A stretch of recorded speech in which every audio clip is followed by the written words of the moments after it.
I need to make sure that that's on the points are not used. I just want to make something. I think it's something about surgeons. Yeah. Yeah, I just wanted to make them scale. Yeah. It doesn't matter to me. It's very. Oh, good. Again. Oh, good.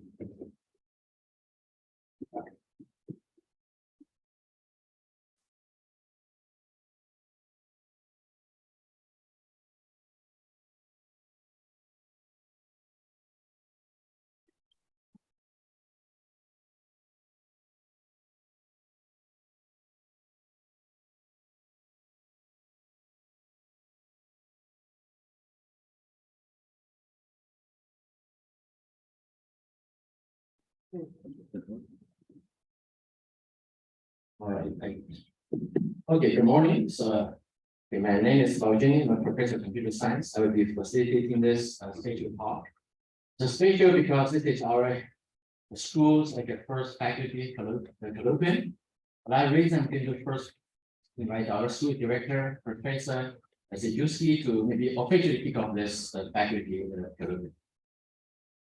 Thanks, Baoshin. Hi, welcome everybody. I'm really to see we've got a good turnout for just having announced this about a week ago.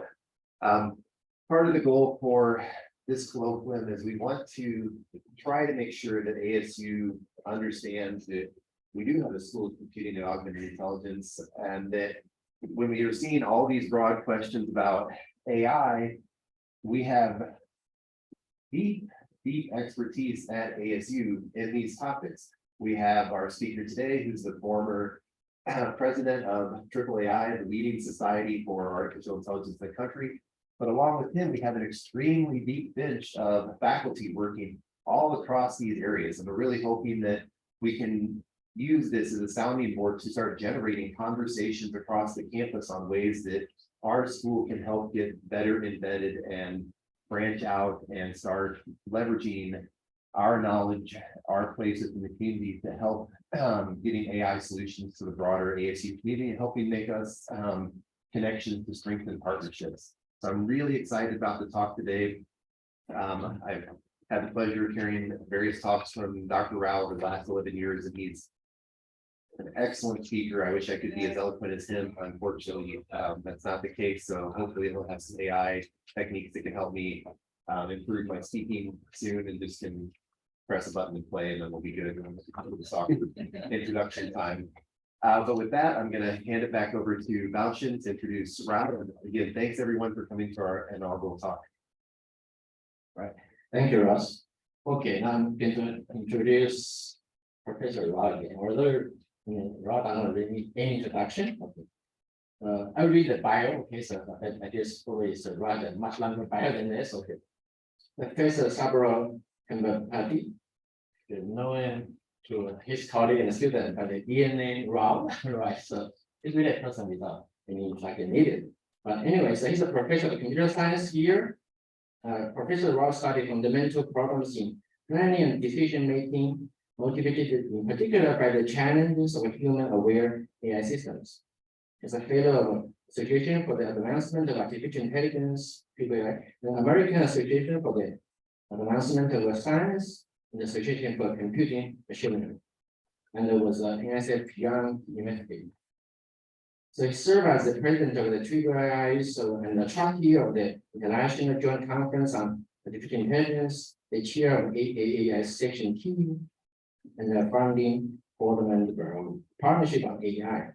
Professor Raw's research as well as his views on the progress and societal impact of AI has been featured on multiple national and international media outlets. He can be followed on @Raw2D. Please follow him. Please join me in welcoming Professor Raw.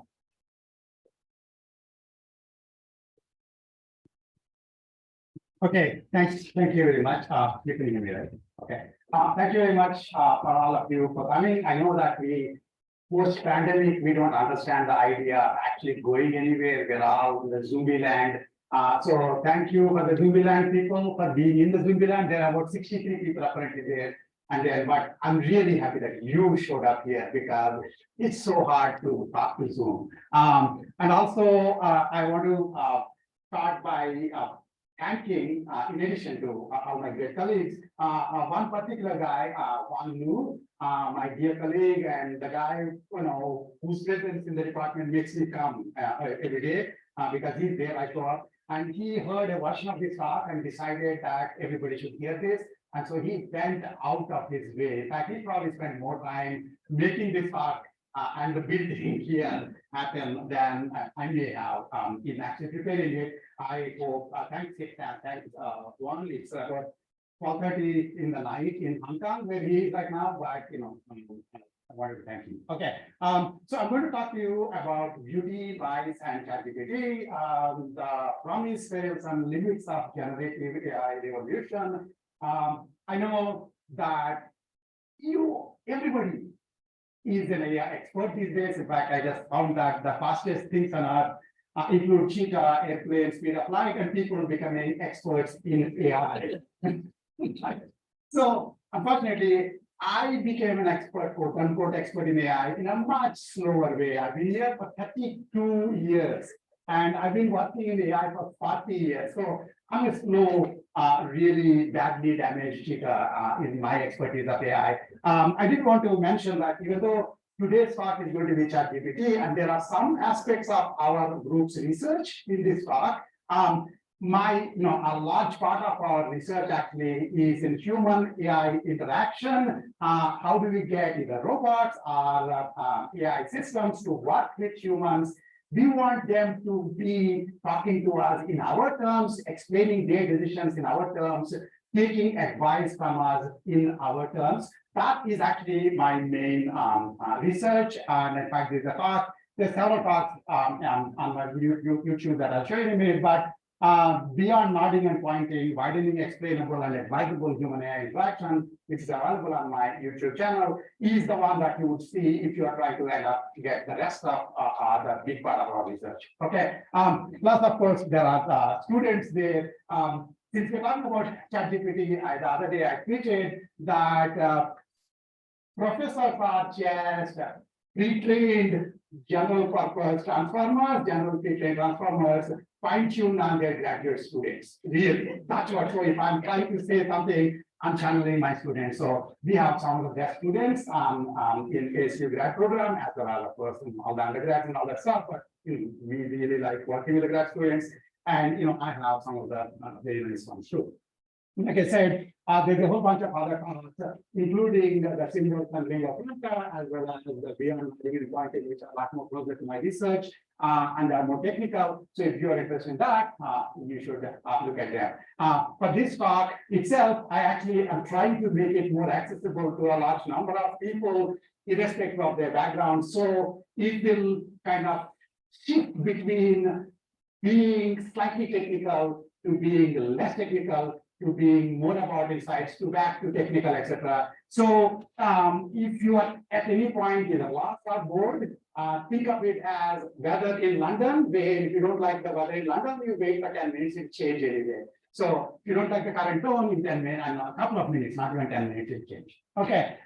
So I also teach at ASU, a bunch of courses like the honor seminar on invitation to AI, the introduction to AI 471, which has been my staple for the longest time, which unfortunately you can't make one course and wait for it because every time AI changes. And so it's really every time it's a different course already. And then, of course, my own area, which is planning and learning methods in AI. The students seem to like them, lot of good comments, etc. Although some of them are more inscrutable and try to make me give a last lecture. So that maybe I'll shut up. But then jokes on them, because 12 years back, they made me in this last lecture and I'm still lecturing. Okay. Okay. I also, in addition to my research, I do public outreach. It's like everybody is an expert in AI. So I kind of try to make sure that there is less misinformation out there. And then so I wind up writing articles for both, outside media, such as, this is a series of articles that I wrote for The Hill on what happened in AI, what happens with the deepfakes, why are AI systems biased, would AI systems get along with us, and in fact, language models and broad and shallow AI, which is actually the main talk today. In fact, Beauty Life and ChatGPT is one of the columns. You can think of that as a non-technical extended abstract of today's talk. If you want to read it later. Okay. Finally, I also, as if since I don't get enough of teaching, I also teach. So I use Twitter. My Route to Z is my Twitter handle. And in fact, I mostly spend time talking about AI there and also posting pretty pictures of Tempe. Okay, so in fact, I'm like #1 booster of Tempe, Flora, and fauna on Twitter. Okay. So you might want to check them out. In fact, you see during the talk, even though I won't go to the tweets, but I would show them in the side because I actually must have talked about them at some point of time. I'm just trying to get the same insights to you. Okay, so let's get going with the talk itself. So I want to get you to the point where you get a sense of the trends in AI technology. For those of you who haven't been, particularly keeping track of what's going on, AI as a field has been around from 1956 onwards. In fact, that's one field which actually can point to a specific meeting, Dartmouth Conference on AI, and say that's where we were born because that's where they got the name. And over the years, the AI technology and the focus of AI technology has changed from explicit knowledge to tacit knowledge tasks. Explicit knowledge tasks are the ones where we not only do them, we can articulate how we do them. Okay, and then tacit knowledge tasks, on the other hand, are the ones where you do them, but you cannot articulate how you do them. So chess is an explicit knowledge task. Okay. You might. That's fine. You have Hello. Okay. Explicit knowledge tasks basically are like tasks like chess, and tacit knowledge tasks are things like swimming and walking.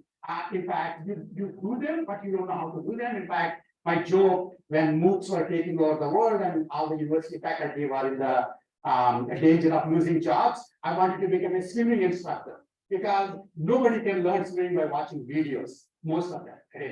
Whereas people can learn, most of the declarative stuff by just watching videos, and because those are explicit knowledge tasks. AI tended to focus on explicit knowledge tasks before, more and more, we actually also do tacit knowledge tasks, such as perception. And then in terms of the systems themselves, we went from reasoning from given specifications. If it is explicit knowledge task, you know how to do it, so you can actually write a program that puts things the way you want it. And then it will then have to search in the space of solution. So it went from search and reasoning to tacit knowledge tasks where you don't know how to solve it, so you can't actually tell the system how to do it. So it has to learn how to solve it from the data, the way we may have learned it. And so that has become one big trend. Okay, it's actually the learning trend became possible, and it's important to keep that in mind because as a separate development from AI, everything we ever do has become captured on the web. Web wasn't invented by AI people, but web basically made this learning possible because every possible cat picture is already on the web. Every possible text that you have written, anybody is written is on the web. And in fact, ChatGPT phenomenon is actually possible only because this entire swath of text exists. If, for example, OpenAI came and said, hey, we want to have this AI system that will train itself on the text. Can you put all your text on the web? We'll say, what the heck are you talking about? We have other life to do. If because it's already there, you could use it. So it's one thing that you want to keep in mind. Okay. Of course, in fact, the explicit and tacit knowledge tasks are both important, and in fact, pendulum sometimes swing a little too much. I have a piece in CSM talking about Polanyi's revenge. Polanyi was the guy who basically said we tend to be mostly focusing on explicit knowledge tasks, and he had his revenge because AI is mostly focusing up late on tacit knowledge tasks and taking even explicit knowledge tasks as if they are tacit knowledge tasks, and unnecessarily just throwing learning at them. So it's worthwhile keeping that in mind. And the other thing I want you to remember as far as that graphical Colloquium is concerned, I assume that you know who Colloquium is. Basically, web is essentially our unwashed collective subconscious. Every damn thing that comes to your mind, you write it on the web. Okay, so you write good stuff, you write bad stuff, you write ugly stuff, you write racist stuff, you write sexist stuff, and things that are training themselves off of the web data get everything that's in our subconscious. And that's not surprising. So you keep that in mind. So that's the trends one. And in fact, I would argue that that's pretty much explains what was going on in AI in the last 10 years or so, except starting the last couple of years, last 3-4 years. And that's the one that we are more interested in. Then the last couple of years, basically, the second trend started happening, which is originally AI tended to be doing deep and narrow systems. AlphaGo is extremely good at doing Go. It's not good at doing anything else. In fact, the joke is that AlphaGo is the kind of superhuman intelligence which will be thinking about the perfect next move to make when the room is on fire, right? Which is not the thing that generally intelligent people will do. That's because AlphaGo only focuses on Go, but it has a good model. It is guaranteed to be correct in what it's doing, the same with Deep Blue and so on. And so also with AlphaFold, for example. But more recently, that the trend has to become developing systems that are instead of deep and narrow and shallow. What you really like is broad and deep. That we don't get here. So much of what is happening in ChatGPT is a great example of shallow, broad and shallow AI systems. They seem to have sort of kind of capabilities in a broad range of tasks, but they're not actually probably good at anything. So it's the jack of all trades, that much is for sure. Whether any of these technologies are master of any remains to be seen. In fact, other than vision statements and statements of purpose that we'll talk about in a minute, there is no actually guarantee that they are correct in doing anything else. Okay, that's a broad and deep and narrow to broad and shallow shift. In fact, you may have heard within the general discussions about AI, there's this new term called AGI, artificial general intelligence. My entire career, we were snickering away at people who were crazy enough to call themselves working in AGI. And somehow it sort of become respectable. Partly, I would say that it's actually hard to define what AGI is.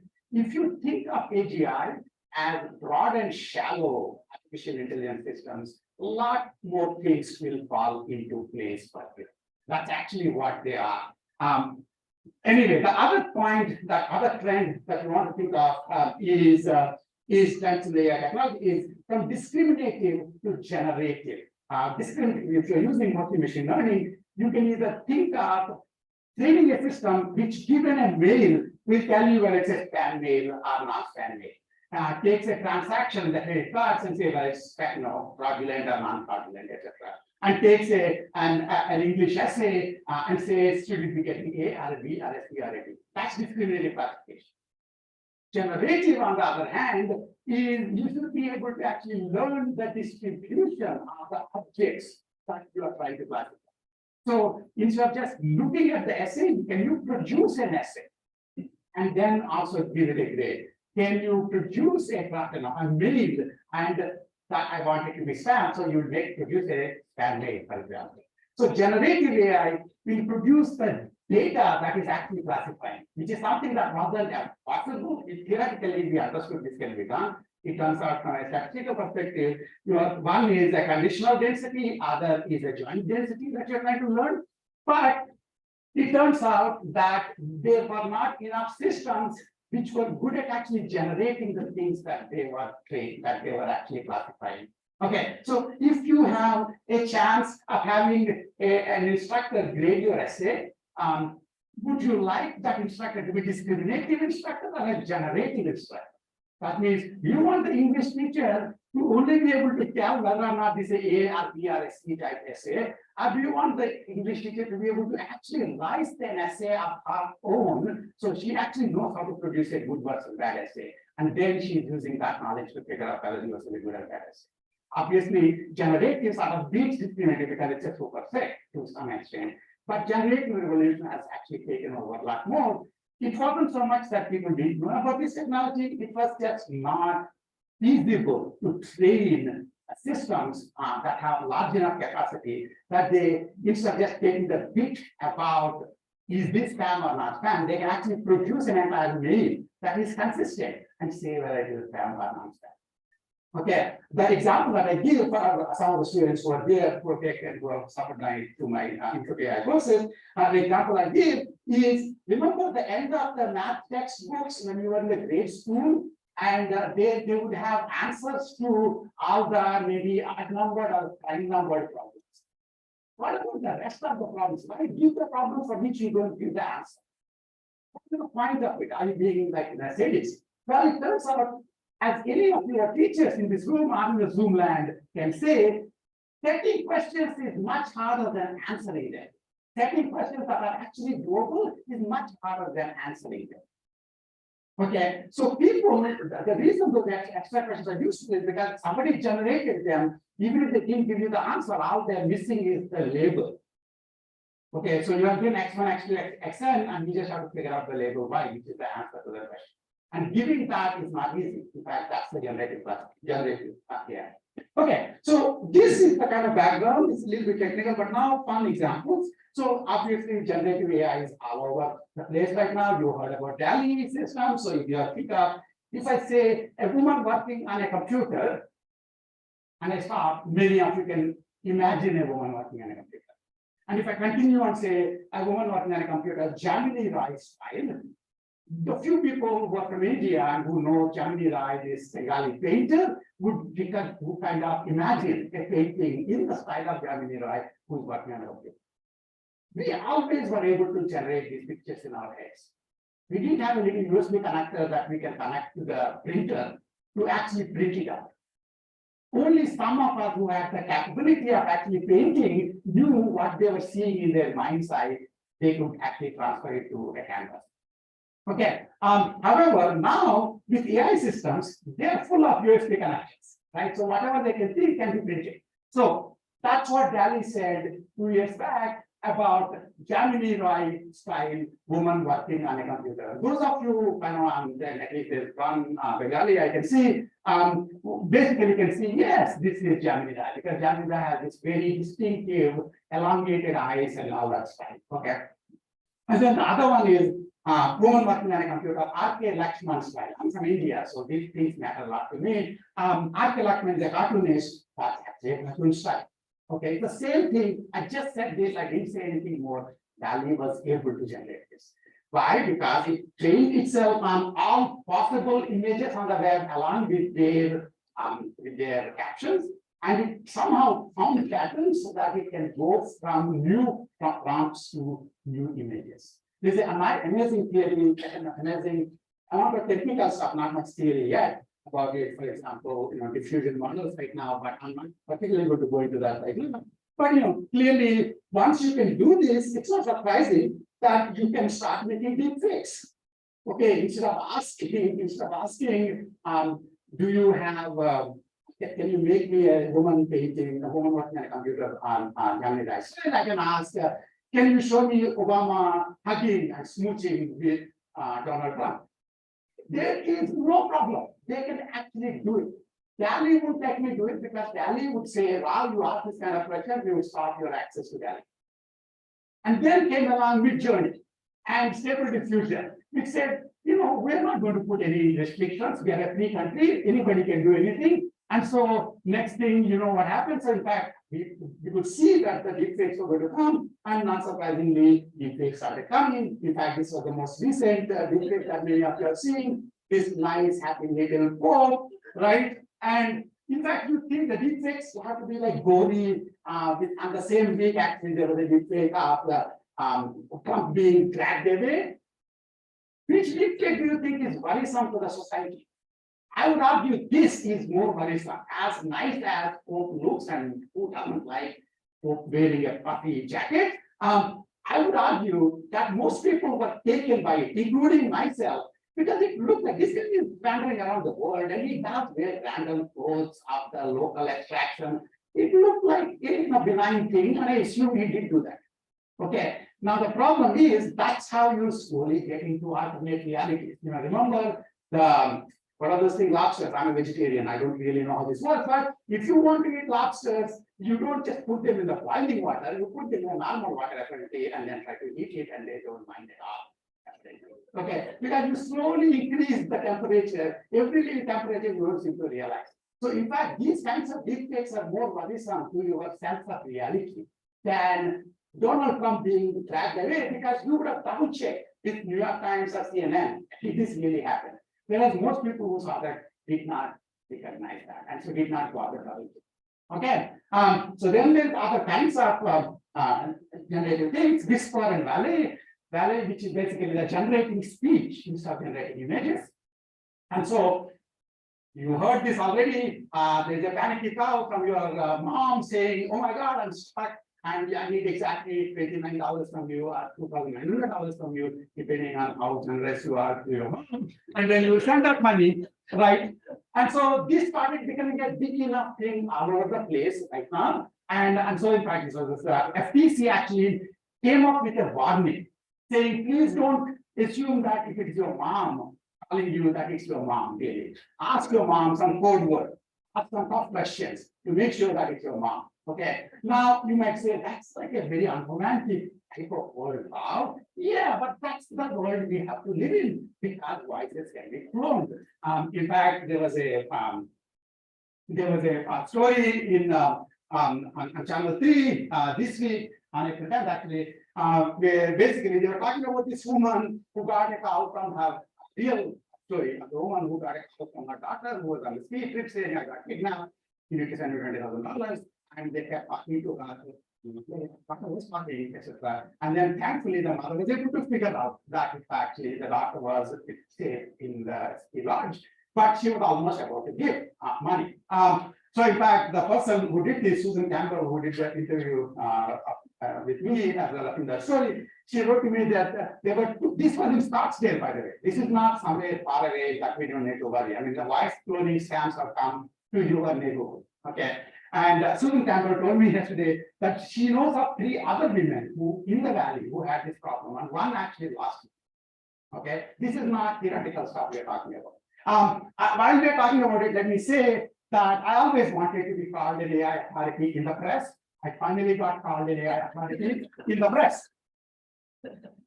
Okay, by New York Post, Times, but Post. Don't laugh.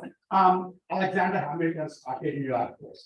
Okay, so I'm going to laugh at Alexander Hamilton. Anyway, so finally we get to the part what we want to talk about, which is ChatGPT, which is essentially doing the same kind of generation, but text data instead of voice data or image data.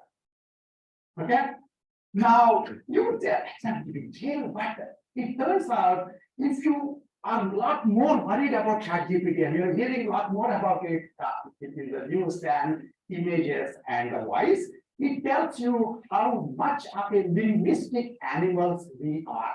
Language is what makes us human.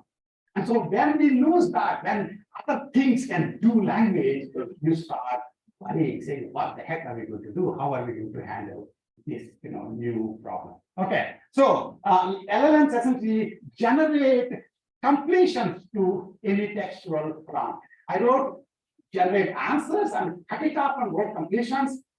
Those of you who think that LLMs generate answers, hit yourself back on your head very hard and wake yourself up, because as we'll see in the class, They actually are factual, like a moral, they're factual. They don't care about fact or lie. They just say what is the nicest vision of the fact that you gave them. Sometimes their hallucination winds up being aligned with your reality. You say, I need to give me an answer. The point is, would you ask Google for answers for the questions you know to check whether Sergey Brin and Larry Page are smart? Or are you asking questions to them for the questions for which you don't know the answers? If you don't know the answers, whatever Google says will believe. Okay, if the same thing will happen with ChatGPT, and since it's not retrieving it from an evidence, it can make up lots. We'll see. Okay, so the most important is first, I have to show you some examples of ChatGPT, right? And I showed you nice pretty pictures for the other thing and the voice thing. So Taylor Swift and Alvin broke up. I'm like a closet 50, so I didn't want to take too long for the thing ballad of how the breakup happened and how Alvin was all the bad guy, whatever. So I asked GPT-4, which is the latest version of GPT technology, to write a song that Taylor Swift would have written. It turns out that when I asked ChatGPT, it said, no, we should do these kinds of things because it might be bad for the privacy of Taylor. Then I asked GPT-4, it said, sure, it is a song. Okay, so that's a song. And then I asked, okay, can you give me a song in the form of All Too Well, which is my favorite song, it's a 10-minute version in the new Red album. It gave me that too. And then but the point is, it's just lyrics, and if you read the lyrics, they kind of look like Taylor Swift. I need chords, man. Not that I can play a guitar. It gave me chords. Okay. And it only said, unfortunately, as a language model, I don't know how to write sheet music. In fact, in real life now, if you want to ever apologize to anybody, you can start the sentence by saying, as a language model. In fact, there was actually a story which I forgot to put here in New York Times last week about this woman who deliberately was dating a chatbot. And the chatbot would basically give very nice, this is the modern love column of New York Times, which is actually like very nice essays there, but this time this one was dating like a chatbot, and the chatbot will give very good exact reasons as to why it is not able to show up for the dates.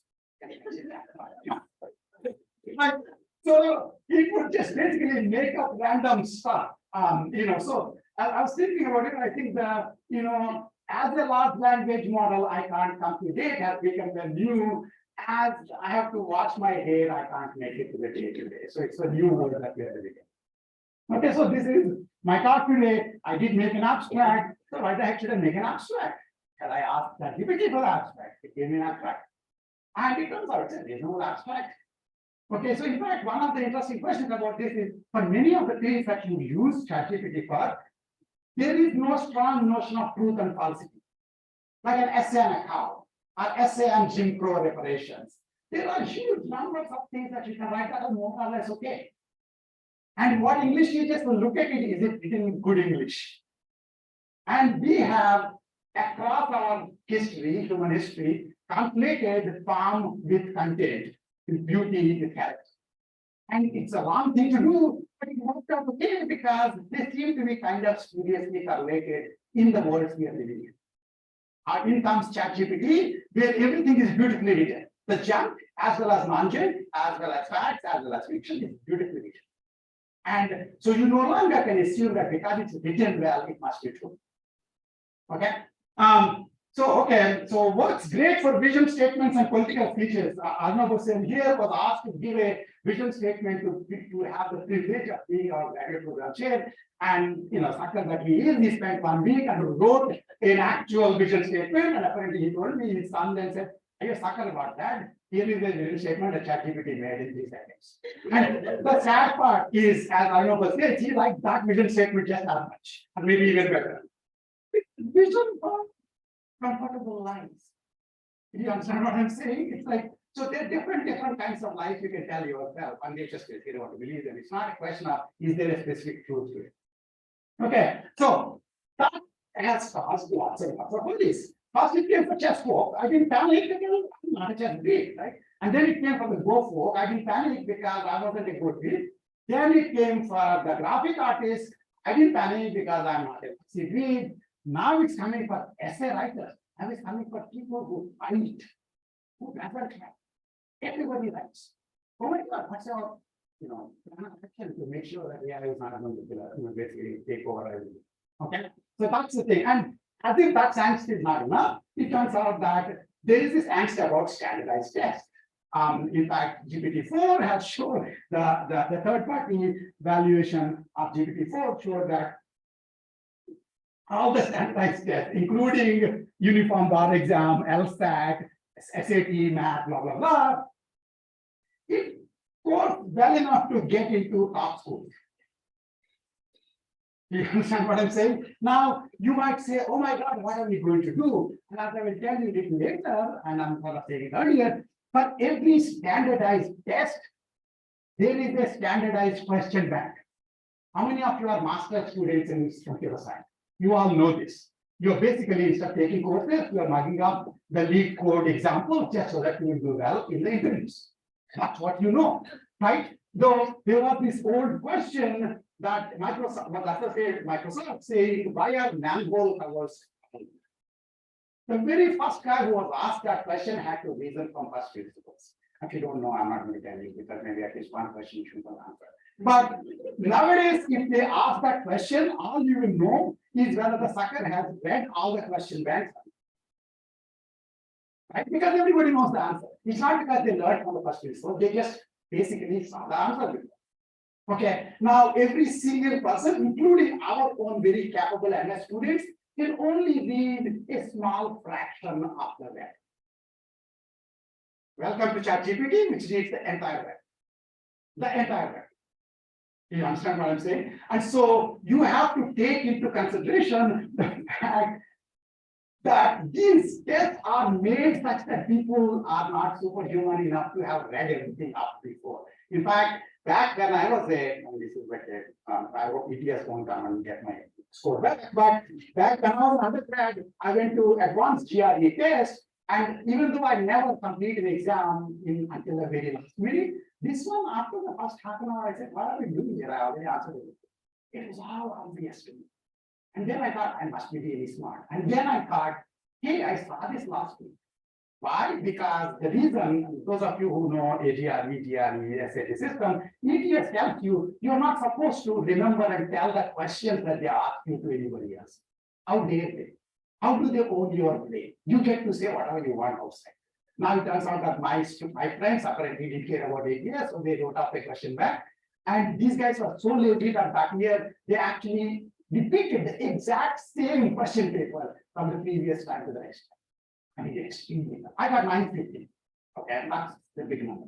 Okay, so if you're thinking about angst about these things, keep that in mind. Okay, but what are really LLMs trained to do? Answer is predict the next word. Predict the next word. This is the part of the class that will be a little technical, but it will be useful to get some sense of it. They're only predicting the next word. So wildcats are but a bunch of wannabe son. See, obvious. They're all ChatGPTs. Okay. So you're trying to predict it. Okay. So LLMs, the way this happens, this is basically from the NLP perspective. NLP is a too highfalutin a name, but from the time of Claude Shannon, the information theorist, people have known of these ideas called, he has known of the ideas called n-gram models. An n-gram model is given n-1 words preceding this word, can you predict this word? If I give you n-1 words, can you predict the next one? That's it. Okay. Now, so if you go back to the previous slide, that was essentially predicting 1, 2, 3, 4, 5, 6, 7, 8, 9. It's a 10-gram model. If you have done 10-gram analysis, you will be able to predict it quite well. Because given 9 words, can you predict the next one? Okay. Most of the time, the n-gram models were used for small values of n. So basically, statistically, you are trying to learn the probability that the nth word will be Wn, given that the first n-1 words are W1 or 2 Wn-1. That's what you're trying to learn. These are the probabilities you're trying to learn. And it turns out This is actually elementary probability stuff. It's not that hard. Okay. So unigram predicts essentially given 0 words before, can you predict the next one? Which essentially means predict the words that are most likely to be present in the English language. So if I say, okay, predict me an English word, you say the.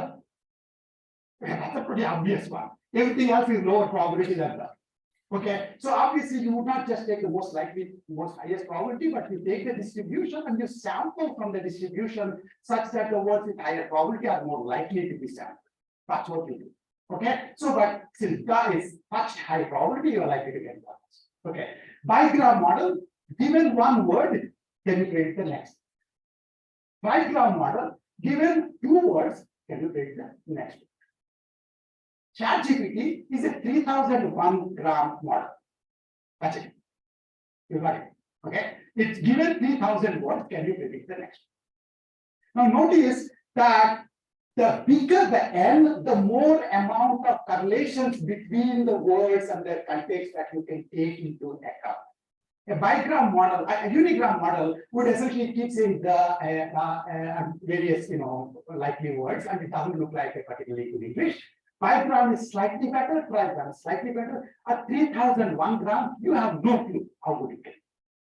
ChatGPT is one that. Okay, so at a conceptual level, it's extremely simple. The power of n-gram model depends on how much text it trains on. I'll show you that these probabilities need some text to train on. And so, how much text you train on, how big is the context, which is n, and then how high capacity is the function that you are using to represent these counts. Because as we'll see in a minute, directly representing the counts is extremely hard. You heard of these numbers like ChatGPT has 175 million parameters, ChatGPT-4 has trillion parameters. Those are minor words. Those are minor numbers. In fact, if you have 3000 context vocabulary, 3000 context n-gram model, then you have, I think each word in those 3000 words can be from the English vocabulary. Imagine the English vocabulary effectively is about 50,000 words. Okay, so the first word can be 50,000 times 50,000 times 50,000 times 50,000, 3,000 times. That means 50,000 power 3,000. So I wanted to tell you how much that number is. I asked the Google calculator, it said infinity. Infinity, I'm told, is bigger than 175 billion and 1 billion. So if you think these functions that it's learning are big functions, think of what it is actually trying to approximate. It's trying to approximate these counts. In particular, learning n-gram models is just keeping counts. Any bozo can do this. Okay, so essentially, you look at all the text, you look at k words and the k plus 1 word, k words, k plus 1 word, and for the same sequence of k words occurring, which are the different k plus 1 words that are occurring in your data? Using that, you can compute the relative frequencies. That's your probability of wk plus 1 given w1 to wk. That's it. Okay, and those of you who are trained into AI may have heard of things like naive-based classifiers. It has the word naive in it. It does counts. Okay, so this is all we need to do GPT-4. Why is it such a big deal? Well, it's a big deal because the count table is ginormous. Ginormous. Okay, because as I said, with a vocabulary size of 50,000, there are v power n minus 1 prefixes. That means for 3001 model, you have 50,000 or 3,000, which is infinity, as Google just told me yesterday. Okay, and then for ChatGPT, that's why that number of counts you're not going to be able to keep. So LLMs essentially compress or approximate these counts. And the way you do it, if you're from outside AI, the way you do it is you fit a function to the data such that it is close to the actual values. The simplest scenario for those of you who are not from AI is you may have seen, fitting a straight line to a bunch of points. There's a whole bunch of points. Now, I don't know exactly what is the process that went through that generated those points, but I can always fit one straight line to these points. The straight line is only taking two numbers, ax plus b, that's it. Whereas the actual process of producing that data might have been much higher capacity generating process. So what we are essentially going to do is approximate these 50,000 or 3,000 word counts into a ginormous function, which is still really, really small compared to 3,000 or 50,000 words. Okay, so that's where the 176 billion weights comes for ChatGPT and 1 trillion weights. In fact, we don't know whether it's trillion or more, but trillion weights for GPT-4. We'll talk about the fact that GPT-4 actually doesn't tell you what it's doing. And the way they represent these functions is, you need to have a particular neural network architecture that sort of puts a bias in the kind of functions that you would be able to learn.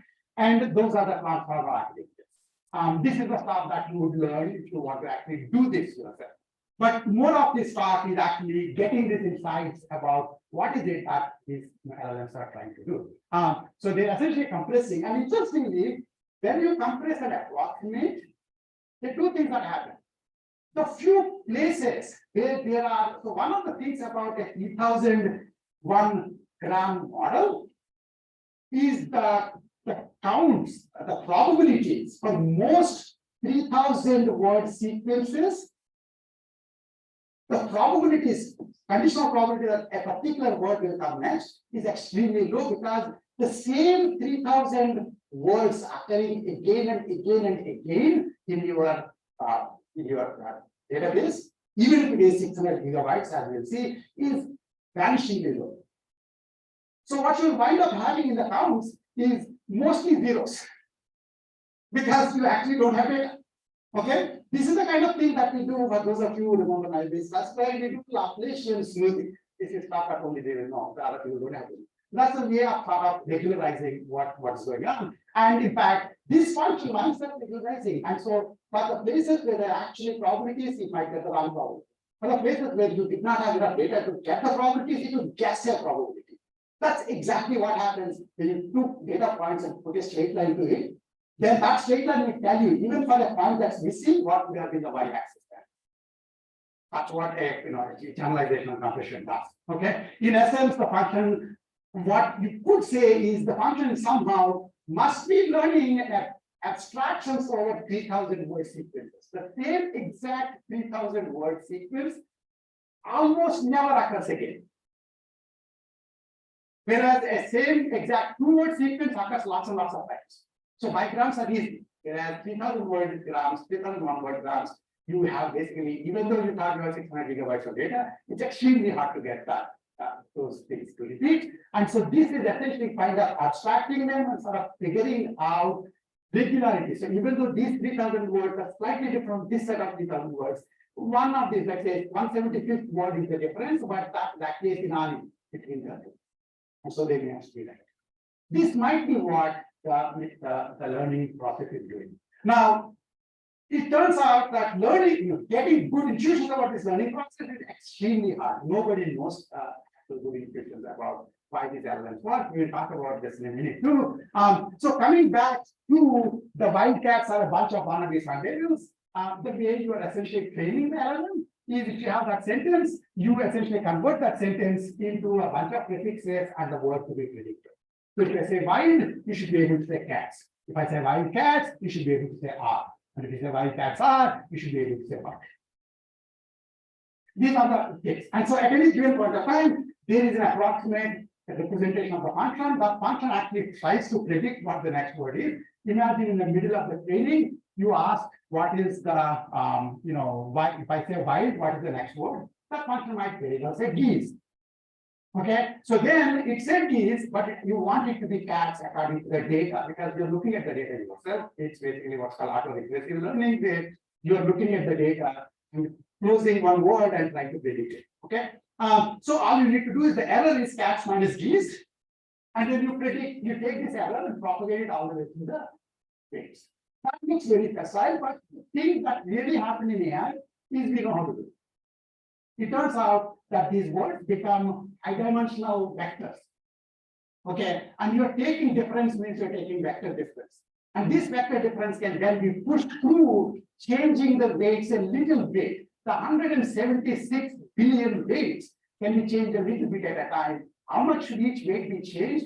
That you learn in those of you who calculus courses, you learn it, then you learn chain rule.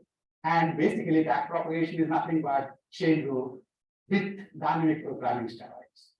And once you do that, essentially you get back propagation, and it slowly but surely seems to be getting a better value of weights as the time goes.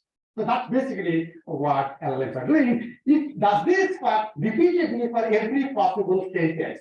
How many sentences are there? ChatGPT trains on 600 gigabytes of text on the web. That means it's training on 60 million pages of text on the web.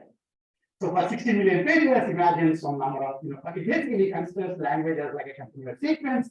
It's essentially looking at 3,000 words and predicting the next word. Next 3,000 words and predicting the next word for the case of ChatGPT.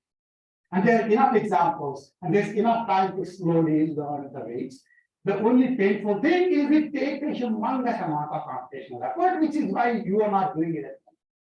OpenAI got Microsoft to pay for the GPU to train it. Some of these models basically take close to hundreds of millions before, now close to billions is what we're talking, even though the hardware costs are falling down.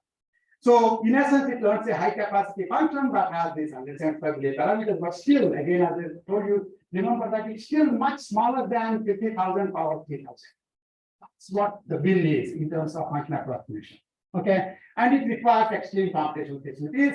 And this is a funny cartoon thing that somebody did about if you consider how the cost of compute is increasing, the amount of compute that you're spending in training these models is increasing. Notice that it is 25.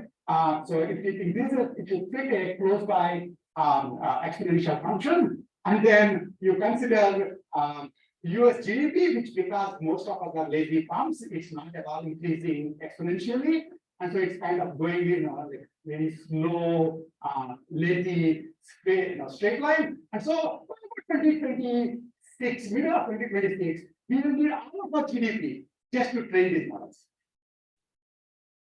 You see what I'm saying? That's what we are talking about in terms of the cost. Fine. This is basically what these guys are doing. So what's all the hoopla about? I mean, all it's doing is completing the next word. You did show me some interesting examples, but why are people so surprised at what the completions are looking like? Now, while ChatGPT is completing your prompt by repeatedly predicting the next word given the previous 3,000 words, the function that is learning is this high capacity function, and you could argue that ultimately all conversation is essentially predicting what to say next. Even as I'm talking to you, I'm trying to figure out what is the next word, what's the next word, what's the next word. I basically, if I'm trying to be coherent, that means that as I'm presenting these words, I'm somehow kind of controlling the production of these words also. Okay. You could actually argue that all conversation, whether it's a day-to-day conversation or deeply philosophical conversation, is at some level completing the prompt. You say something, I say something, and you say something, and I say something. And so if you wind up somehow knowing how to complete every prompt correctly, whatever correct means, then that could be basically as good as full-on natural language. There is no reason to believe that prompt completion, when you do an n-gram model with n equal to 2 or 3 or even 10, is going to do it. But the 3,000 one, you don't actually have any intuition. And in fact, it does seem to work more often than you expected, which is why everybody is surprised. So, for example, LLMs look at everything that we say as a prompt to be completed, write an essay on the origins of impacts of Jim Crow, write a poem on the cow in the style of Shakespeare, why did Silicon Valley Bank fail? I'll get to this in a minute. Explain all the ways Spanish cats and these devils. Write some pixie code to produce a sketch of unicorn. Most normal people, if they're human, don't even understand what the heck that is saying.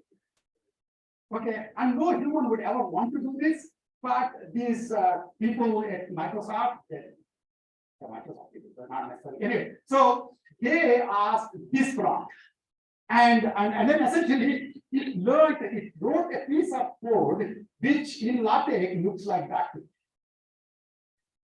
Yeah, nobody will do it, but my God, this damn thing does it. Okay, so people are basically saying that's the part of visual general intelligence.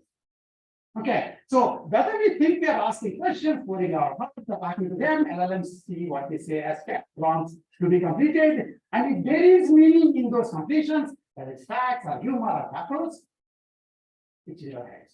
Think of Shakespeare. Beauty is in the eye of the beholder. Truth is, and beauty is also in the eye of the beholder. And if you ask the question because you don't know the truth, you are unbeatable. Okay. But how can this prompt completion generate such coherent, plausible text that also seems to be so right so many times? And Microsoft people were impressed enough that they wrote this 98-page paper about all the questions that they asked. So this is a good way of actually first of all spending your time, just ask GPT various questions. Okay, so I want to give you the answer. Imagine. It turns out that AI has gone from something of an engineering discipline, something of biology. Okay, where if you found a very funny looking javelina-like thing in some mountain while you're watching, you don't try to prove what it does. You try to poke it, you try to throw stones at it, and see what it does. It's biology. Learning what it does, because you didn't design the damn javelina. Somebody else, evolution designed it. And so you just try to see what it's doing. Even though LLMs are trained by us in the hands of OpenAI users, basically they have no idea what it can do because they have become so big that we can't actually expect what is likely to happen. We don't really have good intuitions about what's likely to happen. I think 3,000 word context, and I'm told that GPT-4 has 32K word context. So all bets are on about figuring out what it's doing there. So in fact, I wrote this article in CSEM about AI becoming an alpha natural science. Even though we are in engineering and we are School of Computing and AI, we are much bigger than engineering in some sense, because engineers, as far as I know, don't take pleasure in saying that the bridge that they did to withstand hurricane level winds sometimes sings and other times dances on Saturdays. That's considered a failure of engineering as a discipline. But you can always make the bug into a feature. We actually are saying it's good stuff. I don't know how we did it, but hey man, we did it. So in fact, that even that the Spark of AGI paper quotes what's his name? I think Russell, saying something we don't know, something we don't understand is doing something we don't know. That's basically what playing with LLMs has become. I do want to give you some possible reasons as to why you would be so surprised as to why LLMs were what doing. I have mentioned that before. Almost everything we know is already on the web. This sort of gives a lot of explanation for what's happening with standardized exams. Standardized exams were made to make the examiner's life easy, hoping that nobody has so devoid of life that they spend their entire time studying. In fact, SAT exams and GRE exams, according to ETS, were generated to learn your intelligence when they stop you walking for a lunch on Miller Avenue. They stop you and say, take this SAT, and they tell you what your intelligence is. But does anybody do it? No, they actually prepare for SATs and GRE. So, in fact, that sort of changes the dynamic as to what is actually tested.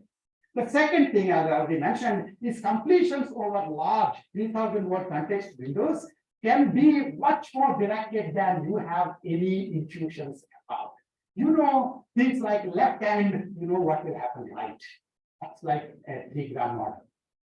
But if I say 3,000 word context, the next word can be very, very specific to that context if you really learn the high capacity. And you just don't have intuitions. So if you don't have intuitions, you'll be surprised. Okay. In fact, surprisingly enough, if you think ChatGPT is hard, think of NanoGPT, which is essentially this silly thing that Andres Karpathy did when he took all the Shakespeare data, which is only 1 megabyte instead of 600 gigabytes. All the text that Shakespeare did is such a, we keep calling him the God, he only needs 1 megabyte a day. Okay, 1 megabyte of text, and he trained the 1 megabyte of text at the character level.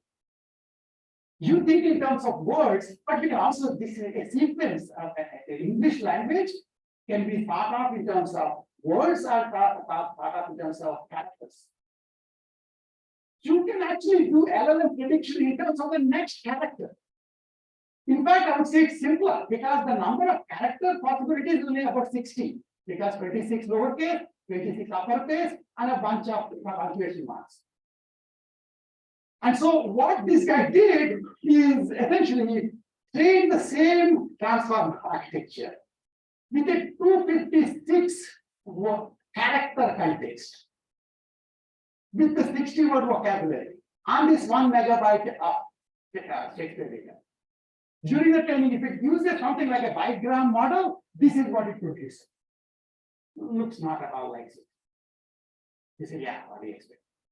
But if you do go up to 64, I think this is a 256 character one training, it's just mind blowing. It puts together Shakespeare character by character by character by character. That stuff is written character by character. Do you understand how that can be done? Well, to some extent, you must be, because when you're talking, you're putting phoneme after phoneme after phoneme after phoneme. I must be a ChatGPT myself. But do I know how I do it? You see what I'm saying? We don't even understand this. Why do you think that we understand ChatGPT? And we never say that because NanoGPT writes text that looks like Shakespeare, first of all, it's mind-boggling that none of those words are misspelled. The equivalent for ChatGPT is, have you ever seen ChatGPT write a sentence that is ungrammatical? People, for most of whom here, for whom English is a second language, this is mind-blowing. You know, because most of our life, we try to figure out this nonsensical grammar of this language. Right? But ChatGPT is not to be ungrammatical at all. In fact, you have to ask it. So in fact, I asked ChatGPT one time to write a Chinese or an Indian Austrian grad student and write. And then it will see you right there and write some more radical. But otherwise, it's normally grammatical. Do you understand what I'm saying? So the same thing, why it is grammatical, it's now. So one of the things that we always assumed about language is that style is hard, content is easy.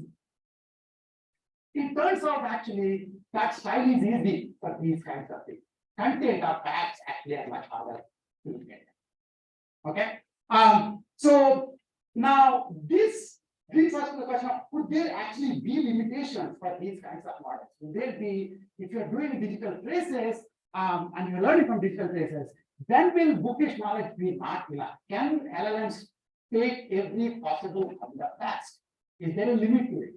That's what this, Microsoft Paper, for example, was looking at. Or are we saying something like, is saying LLMs predict the next word is sort of like saying that Turing machines just read and write the tape. Those of you from computer science know that that's enough to actually capture all of computation. So is it a computationally complete model just to be able to predict words? Okay, it turns out at least the following we know, unlike humans, we get their knowledge both from the written word and from our sensory experiences. LLMs only have bookish knowledge. They have the knowledge of the text that you wrote for each other's consumption. Okay, and they're basically just using that. And so they might get the model that might be present in that text, but nothing really about the word that they are interacting. So LLMs can hold forth confidently and the best type of mangoes and describe how they taste in the words that you guys have used to describe how mangoes taste. They have never eaten a damn mango. And to me, if you haven't eaten a mango, life is not worth it. Okay, so LLMs are basically, that's the thing that you want to understand. So those of you, you should, any of you who see Good Will Hunting, go back to that beautiful scene where Robin, Robin Williams tells Matt Damon character that, you are such a cocky young man, I can ask anything, you will start quoting various books and various passages from books. But have you ever actually kissed a woman? Have you ever actually put yourself in a position of vulnerability, blah, blah, blah, all this stuff, which we consider as human experience. And LLMs obviously would not have that. So if there is any meaning, it's the meaning you are seeing. And the fact that we see meaning in stuff should not be surprising. We see Mother Mary in Burnt Toast. Okay, and way before ChatGPT, there was Eliza, which was a 1961-62 chatbot. That was a pattern-based chatbot, and that was like obvious, like a very simplistic architecture. And yet, people would talk to it and start pouring their hearts out. So much so that Joe Weizenbaum, the guy who did this, was so worried that he shut down the thing. Okay, So LLMs to do search is something that I want to talk about because everybody thinks that LLMs can do search. So Microsoft seems to be hoping that with Bing Plus, and the rumors are that Google is going to get because LLMs can be doing search. So I asked Perplexity, which is a ChatGPT, what's the closest Mexican restaurant to downtown? It said Manuel's, which is about 2.5 miles away. You can't come out of the building in Vitriad without falling into one of the Mexican restaurants. So if you are outside of Tempe and you ask that this guy, you think this must be the closest restaurant to get it out. And it looks like it, who knows? You can't check if you don't know the answer. I asked GPT-4, it gives 3 restaurants, they all have closed way before September 2021, even though it says they only know after September 20. Bing, why did Silicon Valley fail? It makes this very interesting explanation, conspiracy theory about how Microsoft removed its money from Silicon Valley. Isn't it? Okay, which is why the Silicon Valley Bank failed. And you ask to explain more, it gives even more interesting conspiracy theory. The question is, would you know whether it is true or false if you haven't kept up with the news? When I showed this the last time I was talking to my audience in India, they thought this was true. This looked like good English. This looked like the kind of thing that could happen. Who knows what happens in 5 years, right? So here are what are some of the important professors working in AI days here. Perils, Sudhir Ravi. None of these people I seem to be crossing paths with except myself. So I asked Perils, maybe you are on the 3rd floor because I don't know what the heck happened in the 3rd floor of India. You see what I'm saying? So then finally I asked, instead of watching, telling you about my biography, I asked it, write a biography as well. Is a biography as well? It's like a good biography. You should read it, you should do laugh it because before I show any errors, I will be insulted. But it looks like a good biography. It turns out all those red parts are made up. How do I know? I know because that's the person I am. I was never the president of Association of Computational Linguistics. I was president of PBI. I did not work with Dana. My advisor was Jim Handler. Okay, I don't know who would be unhappy and happy compared based on the fact that it said Dana was my advisor. I will get into that. So, remember this guy? So George Santos just used LLMs to generate his biography, and you thought he was cheating. Okay, my point again is you cannot assume that search is possible with LLMs because they're always hallucinating. And if you know the answer, you can tell whether it's a real or wrong. If not, you won't know. So, for example, recently there was a story last week, ChatGPT invented a sexual harassment scandal and named a real law professor as the accused in Georgetown University. This is Washington Post. This is other Washington Post. One, the ChatGPT basically said a mayor was jailed for bribery. He was never jailed for bribery. And so the interesting part is if it makes this up and it basically people are dependent on ChatGPT for their reality, Lord help us. Okay. So there's a bunch of tricks about that, but the TLDR is neural is a kind of search by imagination and complete your prompt so that it looks nice. And there is no guarantee that it is true. If it is true, just by fluke. Okay. So LLMs to do search. When you search in Google for information, it returns pointers to the documents on the web, which you then read to get the information. And those pointers, those documents, you can tell whether they were written by New York Times or written by some bozo who basically you don't know, and so you can decide whether to trust or not. When LLMs give the answers, this is what we are doing, and apparently that was too hard for us. So we decided in the old days we had to actually read the encyclopedia. Now we can ask Google, but it's too hard because we are lazy ones. And so we say, tell me something in ChatGPT, and ChatGPT tells you something. People tend to use this word ChatGPT retrieve. Again, if anybody says that's that, okay, ChatGPT does not retrieve. You should understand at least that much by now. It is saying the next word in the 3,000 word context. Its memory is not veridical. The word veridical means the bozo database stuff that we all make fun of. The database is very important. That's how you make sure that the stuff you put in is the stuff you can't copy. Now you might say, human memory is not veridical either. That is true. Human memory is not veridical, which is why judges don't trust witnesses because we tend to have false memories. Because we are essentially trying to piece together various pieces of what happened and make it a nice story. We are ChatGPT others. But we are better than ChatGPT because we can have external means of checking our memory. ChatGPT by itself is just generating. That's what it is. Okay, so that's why all LLM completions, it's not right to say LLM sometimes hallucinate. That's wrong. LLMs always hallucinate. Sometimes you like their hallucination. And if you don't know the answer, you don't know whether you like the answer. So if you're searching with LLMs, God knows. Can LLMs do reasoning and planning? One of the other things about intelligence is the ability to do reasoning and planning. So for example, putting things like a bunch of blocks on top of each other to each particular configuration. There are many claims in the literature about the zero-shot or few-shot reasoning of powers of LLMs. But the problem is if you can do mega-level memorization, basically using the patterns of the 3,000 word extensions, you can't tell the difference between reasoning versus remembering. So that's my point about the fact that people now, everybody seems to know why the manhole covers are wrong. Because they all marked up the same interview manuals. And not because they understood the physics and the geometry of why they should be wrong, otherwise they're possible. Otherwise, you can make them possible. Okay, so it is very much actually possible that LLMs are doing it. What they're doing is not reasoning, but pattern finding and steroids. This is actually a piece of research that we have done in our lab, where we showed that these great AGI things that are going to kill us all cannot put these blocks on a particular configuration. If you give them 500 example blocks world problems, they get something like 0.6% or 0.2% ability to get the correct plan. So they give a plan that looks like a plan, that's like a sequence. It won't be correct. In fact, New York Times did this thing where this woman who was New York Times food critic asked ChatGPT to give recipes for Thanksgiving, and she actually spent time making those recipes. And they all tasted awful. Whereas you look at the recipe and say, looks like it's a recipe, it has steps and it has ingredients I recognize. That doesn't mean that they're actually recipes. And the same thing with plants.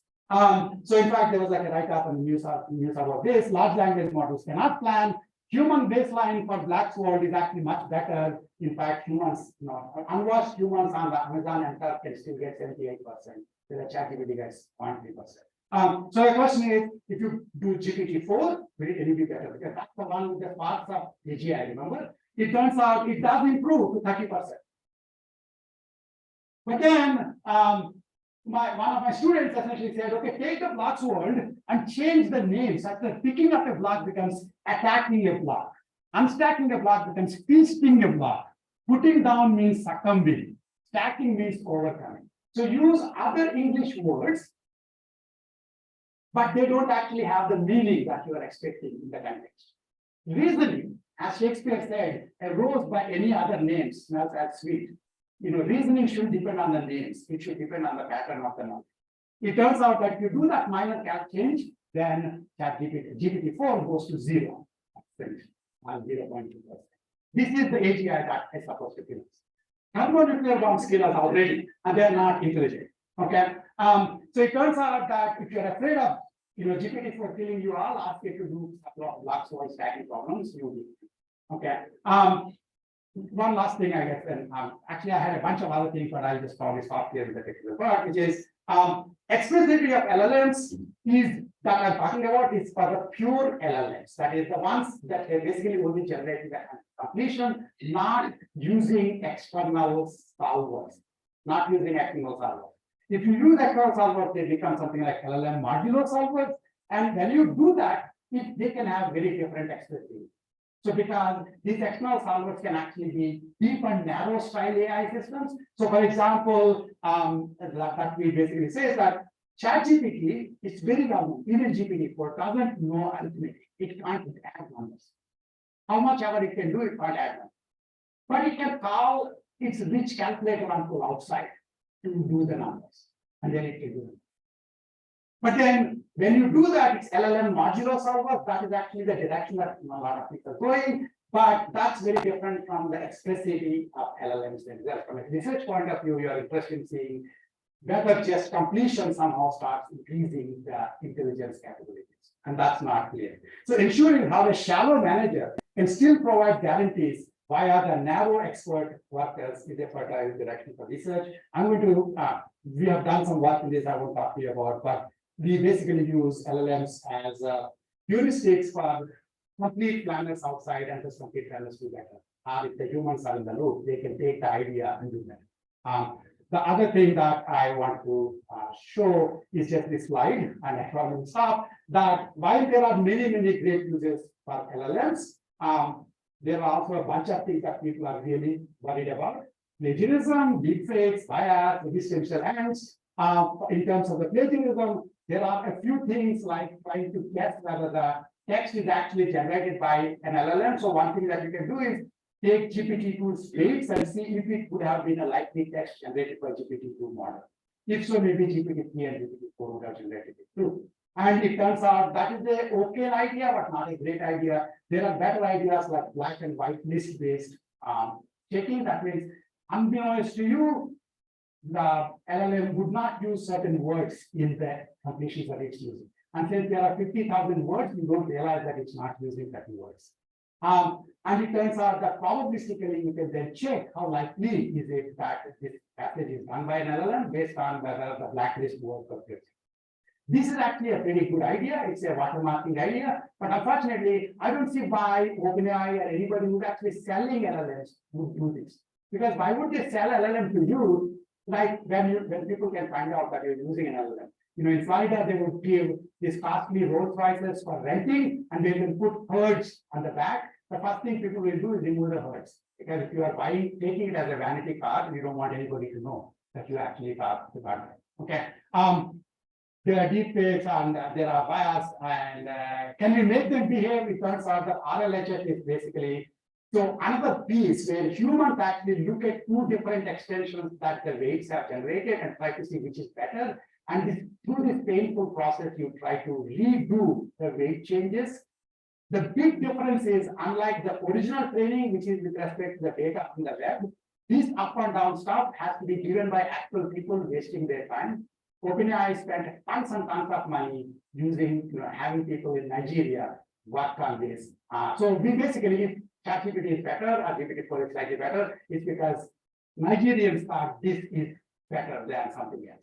Okay, that's basically the kind of thing we're doing. We actually do work in our lab about how this kind of a process can be improved beyond pointing and nodding to a more wider screen.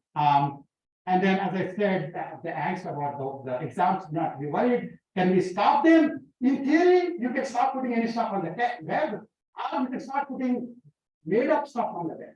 That is likely to happen because already LLMs are training off of LLM data.